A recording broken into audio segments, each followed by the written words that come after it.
Hi everyone, ladies and gentlemen. This is Black Swan TV. As we are approaching the new year, we are trying to understand what is next for Turkey or global international markets. We are hosting Gonzalo Canete from the ATFX Global. Hi, welcome to our studio. Visual studio. How is everything, Gonzalo? All good. Thank you. Thank you so much for having me, and it's a pleasure to be part of this. Thank you very much. Thank you very much. You all know the Sedef, Şevval, and Ege, very passionate volunteers in FX TV. And I would like to start with a brief question. It's like, what is the general outlook as we are seeing some, constructive announcements, especially from the Fed, as they are trying to accommodate markets. No worries, everything is under control. Let's go and celebrate your Christmas. What's your point of view? My particularly got my theory. I believe the U.S. economy is not that weak that probably people perceive. I mean, we have seen the last week also the labor market results showing actually even better result than expected. I mean, the unemployment rate drops from 3.8 to 3.7, which is an amazing number, below 4%. So it still is showing that labor market in US is super strong. The economy is growing even higher than expected. It was last numbers we received from Q3 was 4.9 interannual growth rate, which is super strong. So the main question is why the Federal Reserve was considering yesterday the possibility of cut interest rates the next year. And my theory is because they are considering this option the next year, mainly for two factors. European Union, which is the main partner of United States, is showing certain weaknesses. We got Germany in a recession. We got also Netherlands in recession. We got even the industrial production of Italy is dropping. So as we can see, yesterday even the numbers published by United Kingdom showed that growth rate in United Kingdom is dropping also. It's in negative. Is in negative numbers now. It's minus 0.3% of growth rate, which means contraction. And even in the case of China, we have seen for the last year how few times already the prices on production are dropping also, which is a kind of early signal of deflation. And if the inflation is happening in China, means that the economy in China is slowing down. So my theory is Federal Reserve is acting as a world central bank. Is actually trying to take certain measures for the global economy because the global currency is the dollar mainly. So I think that's why Federal Reserve is taking these actions, not because U.S. economy need it, but also because they believe the world gonna need certain stimulus the next year. My theory. That's it. I see. What I'm trying to understand is, if everything is so clear, why we are talking about the black swans? As you mentioned before, the dollar is reserve currency. There is no question about the future of dollar. Why people investing in cryptocurrencies or golden? Why? Because dollar is there. Dollar is manipulating everything. There is no weakness. Everything is under control. And no question from every unique contributor of this show. Gonzalo, what do you say? Well, I will say that there is obviously a kind of perception by the people that everything is under control, as you say, but precisely because everything is under control is why the people are getting upset or concerned about that situation. And we're probably talking here about central bank digital currencies, CBDCs. Because this kind of project, CBDCs, is actually the project that we see that central bankers are taking care of. They keep it in mind as a goal to set up CBDC currencies, especially in Europe and United States. The main one who is leading this is also China, to be honest. Since 2018, they have been running tests in different cities in China, just to see how will be the social effect of this currency. I think it's from policymakers' perspective will be super helpful because they could fusionate, join in only one tool, fiscal policies and monetary policies. They can control taxes by controlling the wallets of the people digitally, and they can also control the monetary offer, injecting more liquidity or less depending on the global situation and depending on the economy, depending on the needs, even reactivate certain sectors or not. But the problem on these situations is like people don't usually like to be totally controlled because it seems to be so close to a kind of Orwellian model. So I think that's why probably the dollar is the main currency. Everything is stable, but still. And I was, Artunç, you were talking about this, and I was just thinking, it bring in my mind like the words from Vladimir Putin when he said that, I'm just quoting him by memory, right? So I think he says something like, the age of artificial wealth economies, it's over. The Bretton Woods 3, it's coming, and in the future, currencies will be backed by, it's a commodities, metals, and even food. And I think he was talking clearly about the Federal Reserve, Central Bank of Europe, and the infinite monetary offer they constantly inject in the economy to simulate wealth when it's not actually wealth based on industry, because they actually shutting down the industry in West countries. It's not based on resources because the resources are mainly from another third countries. So it's just based on the faith on the financial system. I see. As you mentioned, investing in foods, I was just making fun of them.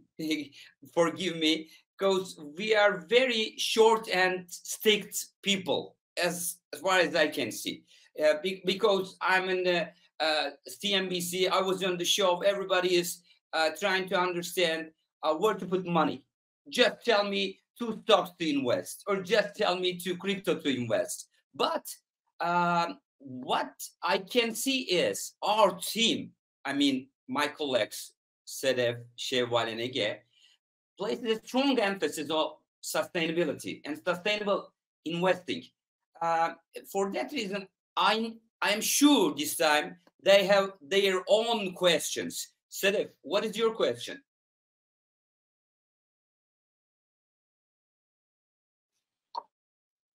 Yeah, actually, this is a question from Şevval.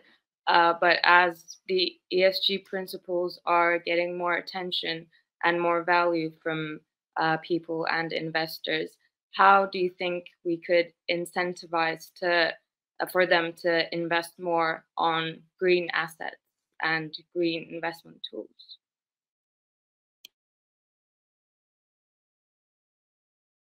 And the question is for me.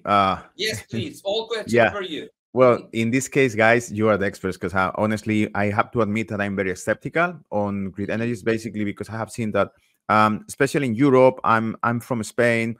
I'm in UK also, living for the last more than 10 years. So I have seen how the governments try to twist everything to a new renewable energies, green energies, more clean. I have to admit that actually you can see the effect socially, because you can see that actually the pollution is completely over. Cities like Madrid, my hometown, or London, where I live, apply the same policies, which is trying to keep the downtown, the center of the city, is completely empty of traffic, of cars. We got something calling like in London congestion charge, which means like if you cannot cross in certain hours the center of the city, or if you do so, you need to pay £15. So I say all of these measures are based on taxes and taxability. So they try to modify the behavior of the people based on taxes. It's happening in Europe and it's happening in the United Kingdom. In general terms, it's producing a cleaning effect, because you can see that actually the center of the cities are more clean. The air, particularly, you can feel that you breathe in better, and it's also a source of income for the government and the public industry. I mean, it's all of these green policies is part of this. Therefore, going to the question, and more particularly to the question that Sedef was passing to us, is I believe probably one of the incentives to invest in green energies is because the green energies are backed by the government and public policies, which means you cannot be wrong if the government is supporting this sector, because it means they're gonna probably apply lower taxes to this sector, to this industry. They don't even apply lower taxes. They even can maybe support the sector or the industry by facilitating credit, refinancing debts, and so on. So it's mainly more flexible in terms of accessibility to loans and to credit for this sector than from others. And in the other hand, if you start to invest in oil, gas, old industry, you will see that actually they got everything against them because, for example, the explosion that we have seen in automotive businesses in West countries is the electric cars. The electric car is right now the future. China is producing a lot of them. And I think, again, from a business perspective, green energies count with the favor of the governments, public policies, and the industry. Technology, and China is focused on producing minerals and technology to facilitate the production of electric cars. So I think everything is pointing in the same direction, which doesn't mean that oil or gas is not attractive as investment. It means, like, if you take a look on the charts, you will see that oil and gas industry are completely discounted. We can see ExxonMobil or Chevron companies, massive top companies in the United States in this industry, are in lowest levels for the last couple of years. So that's why I believe this is one of the sectors with high discount, and green energies tech sector actually are breaking out for the last 3 years maximums constantly. Now, I wonder which sectors may be more prominent in finding financing. Which one? Which sources? Yeah, no, which sectors? Which sectors? From an investment perspective? Yeah, finding financing. Finding financing. So to raise funds and collect more funds from. Yes. Well, we can see that green energies and absolutely all businesses related with eco-sustainability and environment, all of these sectors come with the support of the government, with less taxes and so on. So I will say in those terms, those sectors which is technology, and obviously mineral exportation and production, which is another one of the key strategic points. We have seen also how this is one of the key points for the global economy based on the stress caused on the supply chain worldwide, which means like anything that it could affect the exportation of minerals, certain minerals that affect indirectly to the production of batteries or circuits or electronics is affecting the global economy. So I will say that everything related with the production of electric cars or green energies are right now on the focus of the strategic businesses. And the main first example of that is the kind of trade war that we have seen the last few months between China and United States, with certain restrictions. For example, one of the last restrictions that called my attention was one company from Netherlands, which is the biggest producer of let's say the equipment to produce superconductor chips and processors. That company has been threatened by United States with that if they keep exporting that technology to China, they could suffer certain sanctions, which means, like, again, all related with tech and with tech with and with green energy is not only attracting more attention, but it's only somehow become strategic from a global perspective. In the long run, we have to bear in mind that sanctions or conflicts, regional or international, may have severe effects of financing. If you have a company which is very, attractive in terms of semiconductor, in terms of some technology, but if there is a probability of sanctions or something like that, you have to be aware of this. What is the what is the driving reason or the driving motive for the year 2024? As stocks or fixed income assets? Having more risk or staying in a very, very safe area? Flight to quality or something like that. What's your point of view?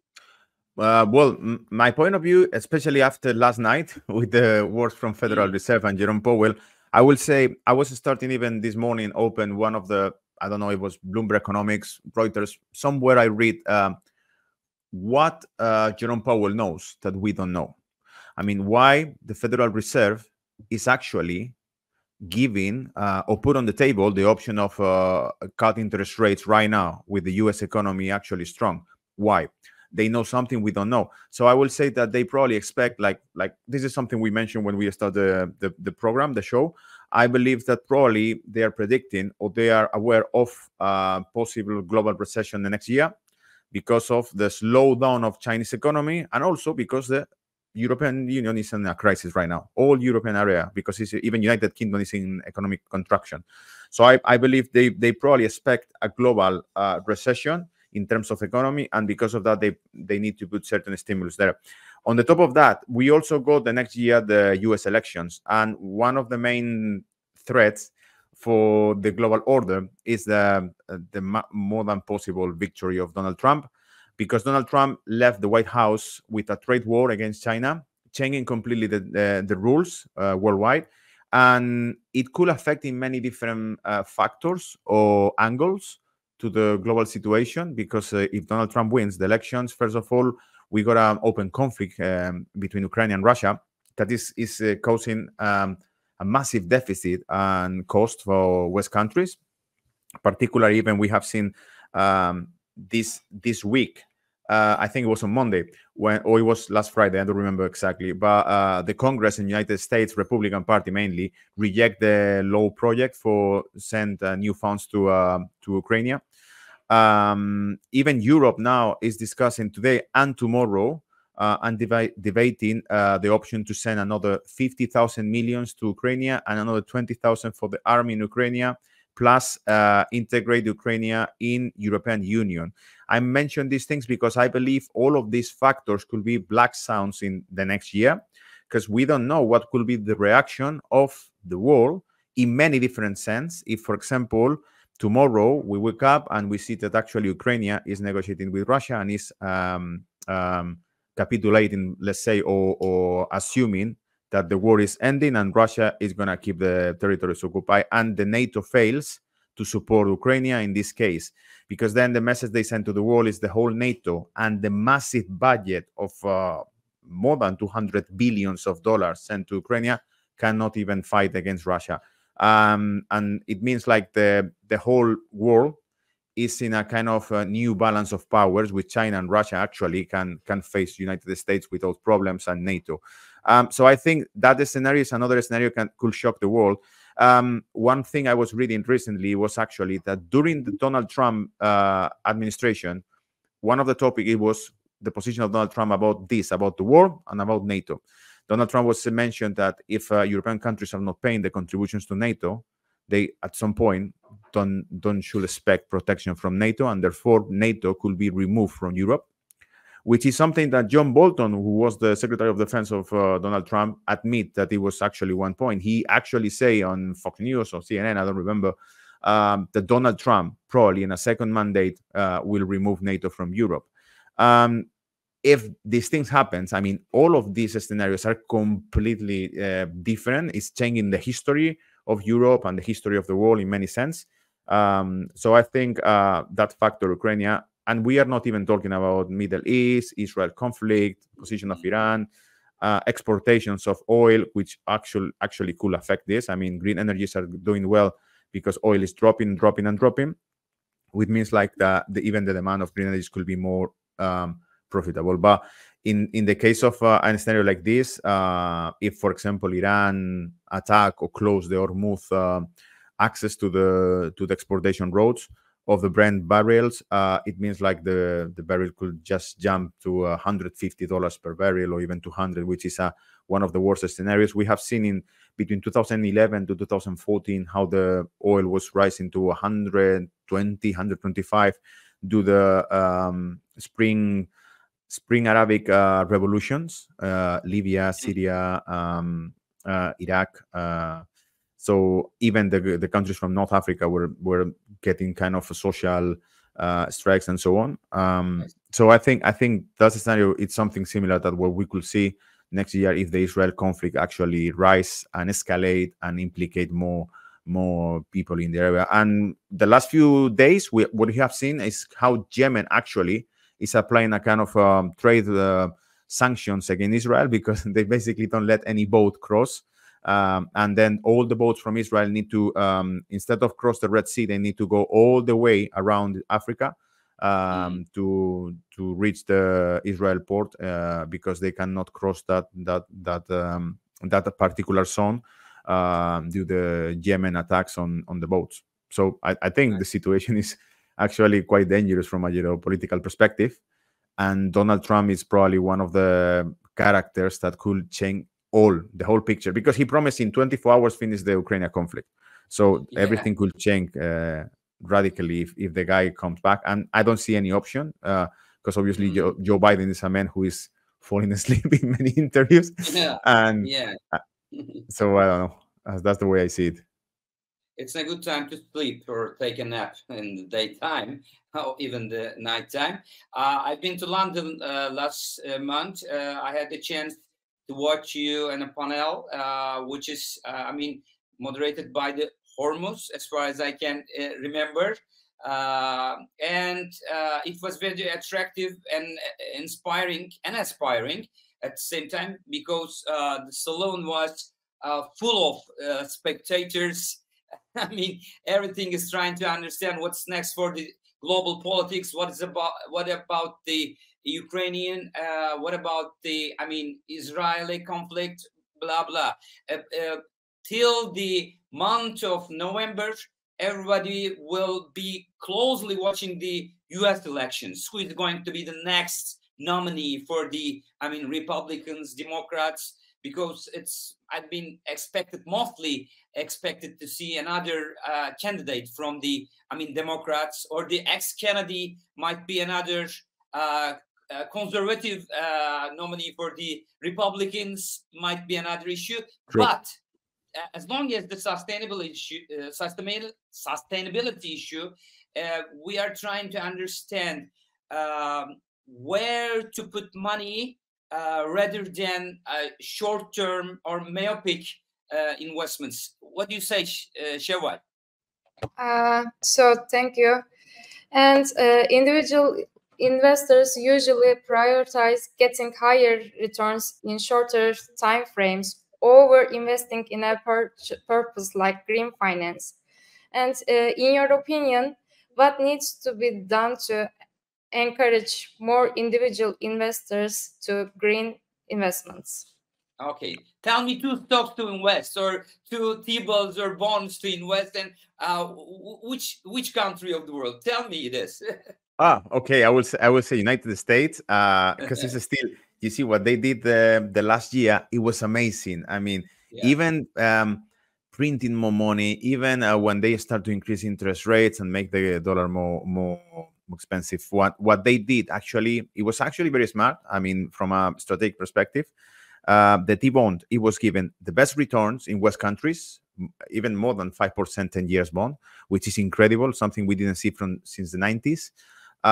So they did this, and they did this actually increasing the deficit, because it was actually the deficit ceiling fight, what they were just discussing the Congress. And when they got it, the green light from Republicans to increase the deficit is obviously to increase the numbers of bonds they are issuing from a Treasury, United States Treasury, which is what they did. They increased the balance of the Treasury general account by issuing new bonds. And because the supply of bonds increased, the yield or profitability of the bonds increased also. The yield was amazing.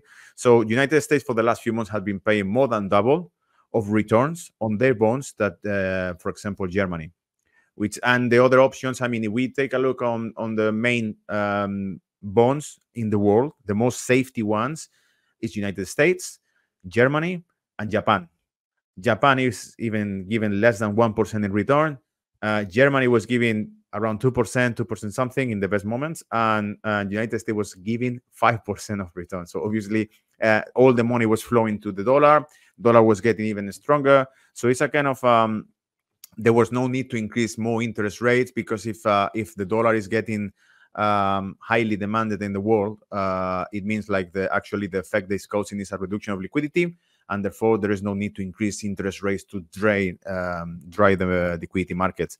So I think that was one of the main concerns. Now, in relation with the question Seval was asking about what measures can attract actually more investment to green energy, so more, because I think that was the main question, right?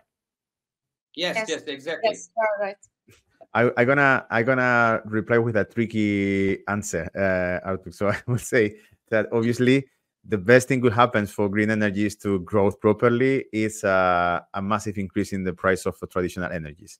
I mean, if the traditional energies are so expensive, there is no options to start to use green energy. So in all decisions in life, I think it's always about the risk and reward, right? So if we have seen also this happen with the traditional energy industry years ago with the fracking industry. When fracking industry was producing oil, it was profitable only when the oil price was above certain levels. If the oil price was dropping from $80 per barrel, $60 per barrel, fracking industry was gone. So therefore, if oil is actually super high and is super expensive, it's the best scenario for green energies to grow. So because it is only when the green energy start to become more profitable. The problem with green energy right now is that they are more expensive, obviously, than traditional energy. I mean, Russians can just put a pipe on the floor and get super good quality of oil, like Saudi Arabia is doing the same thing. Green energies are cleaner for the planet. Green energies are also cleaner for the citizens and so on, but are more expensive. And only countries that can actually destinate certain budget to these green energies are the ones who are using the energies, which paradoxically is the countries that are issue less CO2 levels. I mean, if we take a look in Europe, I think is 2% or below 2% of the global contribution of CO2 emissions, and is the main region who is leading the establishment of green energies in the economy. So I think Europe is leading this, but it's also because they got money and budget. And one of the countries that are facing right now this problem is Germany. Germany is actually investing a lot on green energies. And one of the main problems they got is the current government of Germany, which is traditionally a super conservative country in terms of finance and budget and fiscal budget, is actually a country that is going to red numbers. I mean, expanding the deficit just to achieve the goals from green energy perspectives, which is a completely change in the economy, and it's actually affecting. And we have seen countries who produce oil are making fun of this situation because, again, quoting Vladimir Putin, he was even say like a couple of years ago, what's going to happen with Europe if they don't buy our oil? They're going to warm themselves with wood in winter. So I think that's a summary of how they see the green energy supply in Europe by West countries. Yes, what a colorful show. You know, the name of the show is Dollar Green or Oil Blue. And Turkey is a very colorful country. I know Sedef is missing his country, and maybe she can attract you to invest in Turkey. Sedef, what do you say? I mean, yeah, I was going to ask, as big developed economies such as the UK are marking negative growth rates, as you said, companies and investors might start looking at other opportunities in other countries and economies. Would you say that Turkey could be profitable from a company's perspective? In my eyes, absolutely yes. I mean, in my eyes, I think when we're looking for profitability, obviously, West countries are the ones who are suffering now. How can I say? They suffer more troubles right now from the economical perspective. And in the case of other countries, for example, in long term, let's say, the debt of economy like Turkey is super low. It's, I believe, around 30% of the on the GDP, which comparing with Europe is around 100% of debt, public debt on the GDP, and it's only public debt. So if we're comparing these numbers, probably the chances of economies like Turkey to get more room for growth, it's obviously higher than the rest. Still, the growth rate of Turkey's economy is not the top one, but still has been facing a few issues. I believe even from a strategic perspective, I have to admit that the last few years, from a geopolitical perspective, I can see that Turkey is always playing really well the cards, in a sense that, and probably not everyone, especially from Turkey, are agree with me with this, no? Because I got Turkish friends here who always tell me, no, Erdogan is doing wrong this or that. But I say, whatever he's doing, he's always taking one step to. The view I got it as a non-Turkish person from outside of your country is your country is still trying to play a card to defend the national interest, which is something I miss in many countries in Europe. For example, Germany right now is sacrificing the industry. Literally, Siemens is moving to Iowa. BAF announced that they're going to open the next year, I think, like 10 billions investment on a new lab plant in China.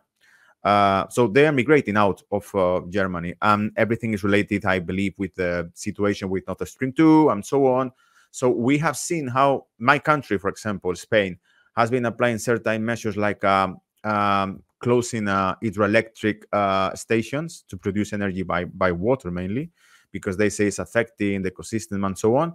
They also close nuclear centrals. So they sacrifice their own national sources for a new green project founded by Europe.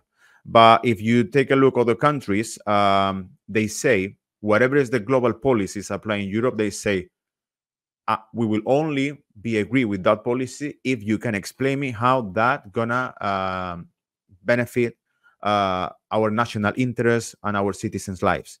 The best case I will say is, for example, Hungary, which is a country that in Europe it's getting a lot of criticism from the rest of the members of European Union, but it's a country with a leader who say, for example, in this energy crisis we have seen the last year and a half, Orban say, well, we won't buy Russian oil because we actually going to follow the sanctions against Russia, because we actually condemn the Russian aggression to Ukraine. Totally fine. But if the things turn in a very bad way, and people in Hungary are suffering from a super expensive cost of energy, massive inflation, and we are getting cold, we're going to buy Russian oil. Why? Because I'm the president of this country. I need to protect the interests of the citizens first of all. Then we can play policy. We can just play the good cop and bad cop. We can actually be, we are with the United States supporting 100%. I will see Turkey, for example, is a very strategic country because it's the biggest army in the Mediterranean zone. It's actually the access to Mediterranean to the Asia, in my eyes. So because of that situation, because of the power they got, the power they hold in the region and so on, the importance as a country, we need to be realistic. It's one of the most strongest country in whole Europe. So they know that. I mean, Erdogan knows this probably, and constantly they play in this card in many different global conflicts to get some benefits from Turkey. We have seen, for example, the approval from Sweden joining NATO has been on hold by Turkey, because Turkey obviously wants something in exchange.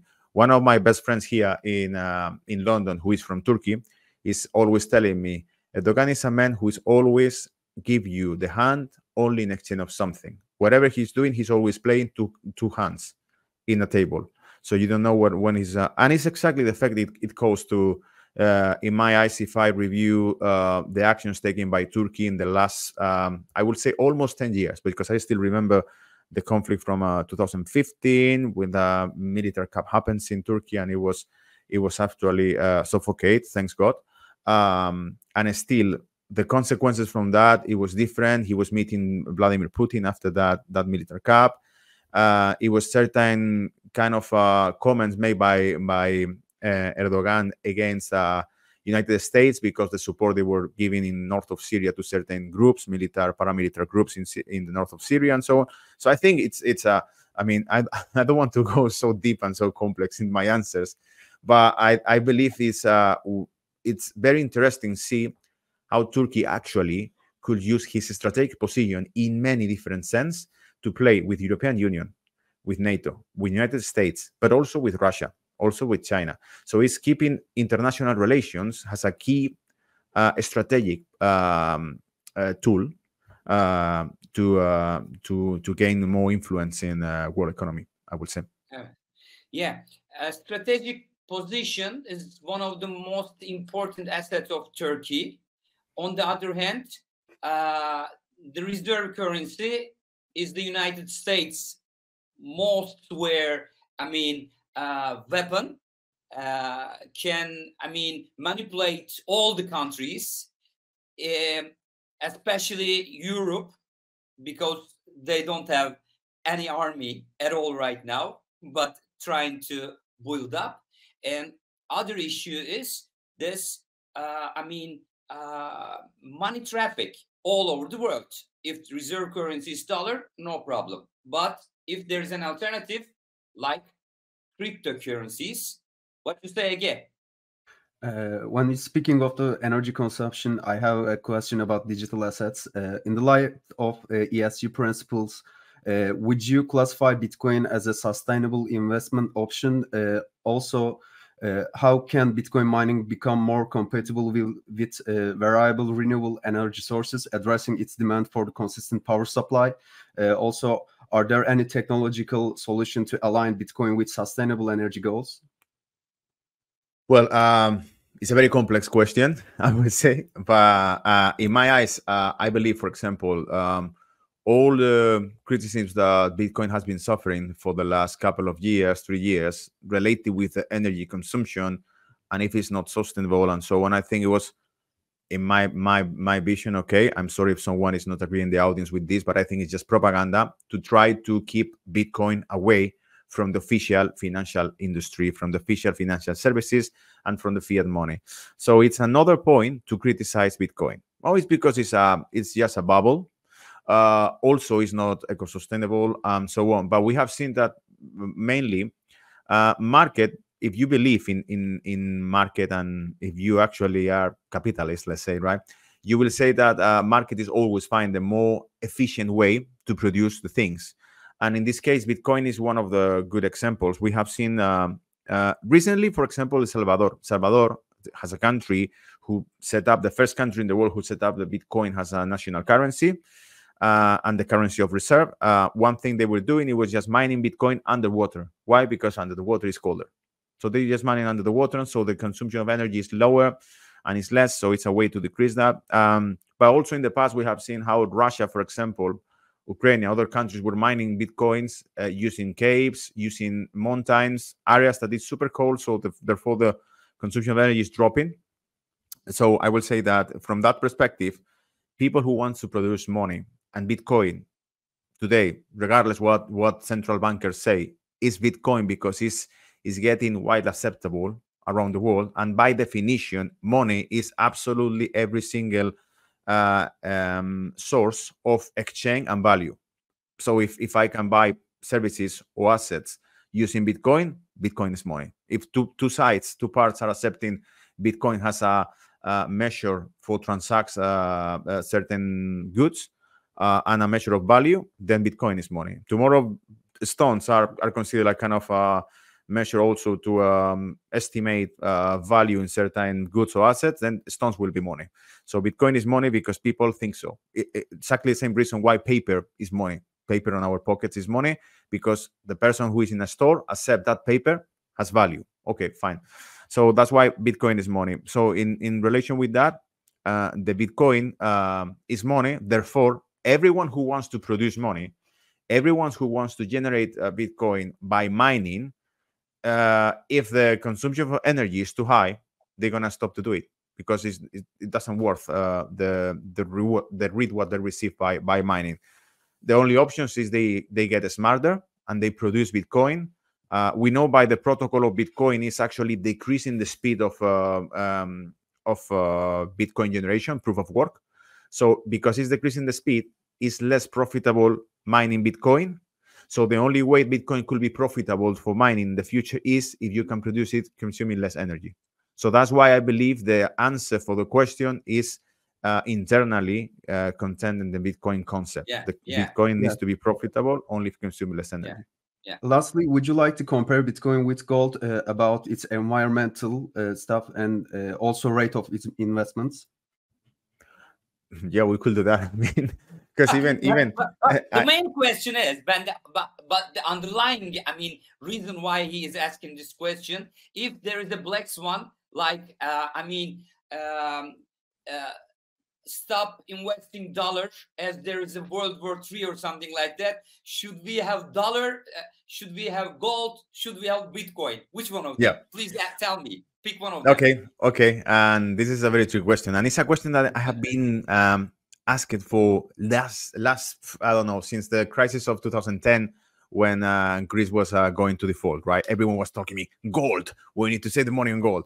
Now, thanks God, we got Bitcoin. So Bitcoin got a few different, few advantages on gold. And the main problem, and just Artunç was mentioned, like Third World War. What's going on? The dollar is not anymore the future currency, and we are switching to something else. To me, Bitcoin is actually a kind of, at least, it's a transitional path to a new monetary system. It's at least a transitional path. If I don't know what's going to be the world currency in the future, and it's going to be a world currency for sure in the future, but I don't know which one it's going to be, just in case, I jump out of the system in Bitcoin, and I will jump back in only when I will see that the world currency is stable. So to me, Bitcoin is a kind of bypass for the monetary system. So saying that, between gold and Bitcoin, which one will win this battle? The problem with this, and this is funny, most of the gold that you and me, anyone out there can trade is based on ETFs, funds, options or warrants or any kind of derivative issued by JP Morgan or the best, biggest top investment banks, the too big to fail banks, right? The top 5 banks in the world, who are the main ones who bake and issue the gold contracts, which is the ones who actually make the action and quotes for the gold every morning from London.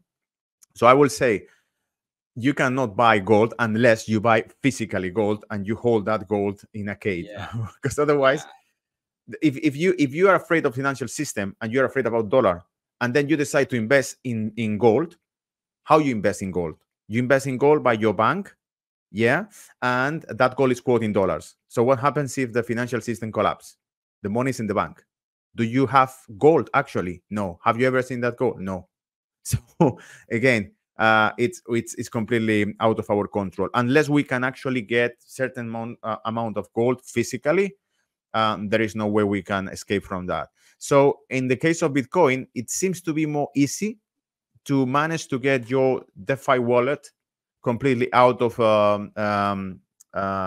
the big exchange, the cryptocurrency exchange. Like, I'm not talking about Binance, Coinbase. I'm talking about you got your wallet, and in any other DeFi, whatever you want to use it. The one I got here always on the screen is the classic DeFi wallet based on the Fox, which is MetaMask.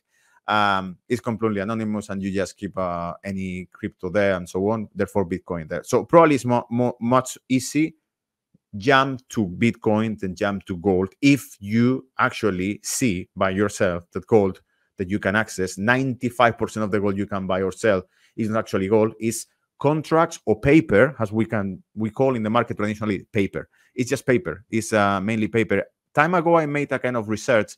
I don't remember if it was for university or for a magazine. I don't remember, but I was doing a kind of research about how stable could be the gold. Oh yeah, and I remember why. It's because one Harvard professor in the United States mentioned that gold will jump to $10,000 per ounce. And I was thinking that's crazy because there is no projections for such levels on gold. But when I went into detail what he was mentioning, he was saying actually that based on his estimations, 200 the gold negotiate in financial market is 200 more that actual gold, physical gold existing in the earth, which means like everything is based on paper and money, but not in real physical gold. So if I want to invest in gold, everything I'm doing digitally is not gold. Bitcoin, yeah, Bitcoin could be Bitcoin, your Bitcoin. It's digital and it's yours. You can store digitally, but gold you cannot store digitally. And someone else is going to store the gold for you. And if something happens, you need to trust very much the person who is holding the gold for you because it can be gone. Yeah. So much. If there is a dog fight within the financial system, I would buy golden retriever.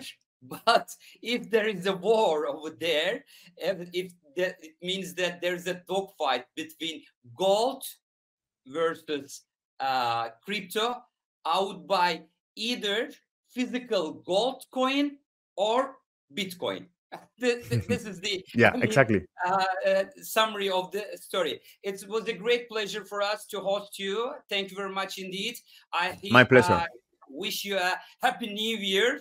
I will see you each other in the coming year. Thank you very much indeed. Thanks for all. Thanks for joining us. Thank you, guys, and please keep me invited to these events because I love it. I love your program. The topics are amazing, and it was my pleasure to be here. Thank you for having me. Take care, guys. Bye bye.